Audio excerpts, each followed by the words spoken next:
എന്തായി? സംഗതി കുളമായി. എന്ത്? കുളത്തിൽ വീണു കുളമായി. കാർ സ്വിമ്മിംഗ് പൂളാക്കിയ സഞ്ജു ടെക്കിക്കെതിരെ പോലീസ് നടപടിയും വ്ളോഗർ പ്രോസിക്യൂഷൻ നടപടിയും നേരിടേണ്ടി വരും. ഇതിന് വേദന നെഞ്ഞു കുത്തി പൊളിക്കാണ്ട് കടുവായെ കിടുവാ പിടിച്ചെന്ന് കേട്ടിട്ടേ ഉള്ളൂ. ഇപ്പോഴാണ് നേരിട്ട് കണ്ടത്. നിങ്ങൾക്ക് കാണാം, കോടതിയിൽ കൊടുക്കുമ്പോൾ അഫിഡവിറ്റ് കൊടുക്കുമ്പോൾ മറുപടി കോടതിയിൽ സമർപ്പിക്കുമ്പോൾ നിയമപരമായി ചെയ്യാവുന്ന ഏറ്റവും വലിയ ശിക്ഷ ചെയ്യും. കേരളം ഒരു ഭീകര സ്ഥലം തന്നെ അല്ലേ? പാവത്തിന്റെ അന്നം മുട്ടിന്ന് കൂട്ടിക്കോളൂ. ആദ്യപടിയായി മോട്ടോർ വാഹന വകുപ്പ് നിയമങ്ങളുടെ ലംഘനത്തിന് ഇന്ത്യൻ ശിക്ഷാ നിയമത്തിലെ വകുപ്പുകൾ അനുസരിച്ച് എഫ്ഐആർ രജിസ്റ്റർ ചെയ്യും. ഏതായാലും ആനിയന്റെ സമയം കൊള്ളാം. നീ നോക്കിക്കോ, എനിക്ക് പണി വേറെ കിട്ടും. കിട്ടും. പോലീസ് കേസിനൊപ്പം മോട്ടോർ വാഹന വകുപ്പും പ്രോസിക്യൂഷൻ നടപടികൾ സ്വീകരിക്കും. കിഴക്കെന്ന് വന്നുമില്ല, ഒറ്റാലി കിടന്നതും പോയി എന്ന് പറഞ്ഞ മാതിരിയായി. ഇതാ പറയണത്, എലി എത്ര മതിച്ചാലും പുലിയാകുകയില്ലെന്ന് ഓരോരുത്തർക്കും ഓരോന്ന് പറഞ്ഞിട്ടുണ്ട്. ഈ ആർക്കും എന്ത് ഗോഷ്ടിയും കാണിക്കാം എന്ന് കരുതണ്ട. ട്രാൻസ്പോർട്ടിൽ ഇത്തരം പേരുകൾ കാണിച്ചാൽ കർശനമായ നിലപാടായിരിക്കും. ഞാൻ 1000 വട്ടം മാപ്പി ചോദിക്കുന്നു, എന്നെ ഉപദ്രവിക്കരുത്. ഈശ്വരാ, എന്നെ അനുസരിക്കാൻ ഒരു പട്ടികളും ഈ വീട്ടിലില്ല. ഈ പൊട്ടനെങ്കിലും എന്നെ അനുസരിക്കണമേ.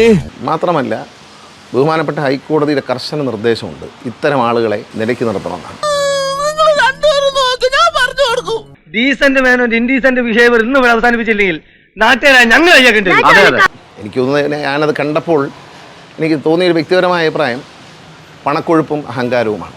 നിനക്ക് അഹങ്കാരം വളരെ കൂടുതലാണ്. അയ്യോ, ഞാൻ ഒരു പാവല്ല.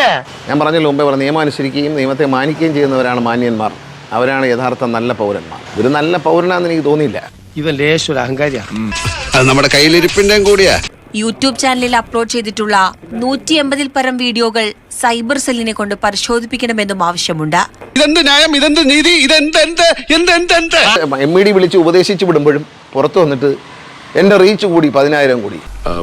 അതന്നത്തെ ചോരത്തിളപ്പിന് ഏത് മനുഷ്യനാ ഒരു ചേഞ്ച് ആഗ്രഹിക്കാത്ത? ഇത്തരം ആന്റി സോഷ്യൽസിനെ പ്രോത്സാഹിപ്പിക്കുന്നതാണ് ഒരു സംസ്കാരം എന്ന് കരുതരുത്. അനുഭവിക്കണോ നോക്കിക്കോ. Give respect and take respect എന്നാണ്. സത്യം പറഞ്ഞ കേസ് ഇത് എന്താണെന്ന് എനിക്കറിയത്തില്ല. മീഡിയക്കാർക്ക് എന്നോട് പേഴ്സണലി വല്ല കുഴപ്പമുണ്ടോ, എന്തെങ്കിലും വെഞ്ചൻസ് ഉണ്ടോ? നിങ്ങൾ ആരും നല്ലത് കാണില്ല, ഒരുത്തന്റെ തെറ്റുകൾ മാത്രമേ കാണൂ. സുഹൃത്തേ, ഇത് ശരിയല്ല.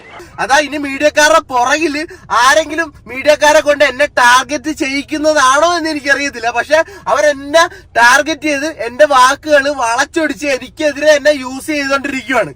അത് തെമ്മാടിത്തരമല്ലേ? അതങ്ങനെ വിടാൻ പറ്റുമോ ബ്രദർ? അതെങ്ങനെ വിടാൻ പറ്റും? മതിയടാ, ഞങ്ങളുടെ ജോയിന്റിൽ ഓയിൽ അടിച്ചത് മതി.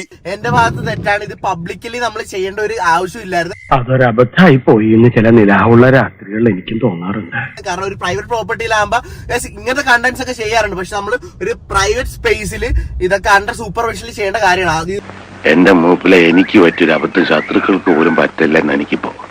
അത് പക്ഷെ ഞാൻ ഒരു പബ്ലിക്കിലോട്ട് പോയോണ്ടാണ് ഇത്ര വിഷയം ആയത്. അപ്പൊ നെക്സ്റ്റ് ടൈം എന്തായാലും ഞാൻ കെയർഫുൾ ആയിരിക്കും.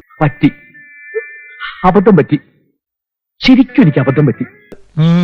അറിയാത്ത പിള്ളക്ക് ചൊറിയുമ്പോഴേ അറിയൂ, പറഞ്ഞാൽ അനുസരിക്കൂലല്ലോ, അനുഭവിക്കുക. നിയമലംഘനം നടത്തിയാൽ റീച്ച് കൊണ്ട് വലിയ കാര്യമില്ല. ബഹുമാനപ്പെട്ട ഹൈക്കോടതി ഇടപെട്ടിരിക്കുകയാണ്. അതുകൊണ്ട് റീച്ച് ഉണ്ടാവില്ല, നല്ല റീച്ച് ആയിരിക്കും. ഈ റീച്ച് ആയിരിക്കില്ല. ബാലകൃഷ്ണ, പോലീസുകാർ ഇപ്പൊ പണ്ടത്തെ പോലെയല്ല, കുറേശ്ശെ ബുദ്ധി വന്നു തുടങ്ങി. സർ, വൈകുന്നേരം വീട്ടിൽ കാണൂ. എന്തിനാണ്? കുറച്ച് കൈക്കൂലി കൊണ്ടുവരാനാ. ഇതൊരു നടക്ക് പോണ കേസല്ല.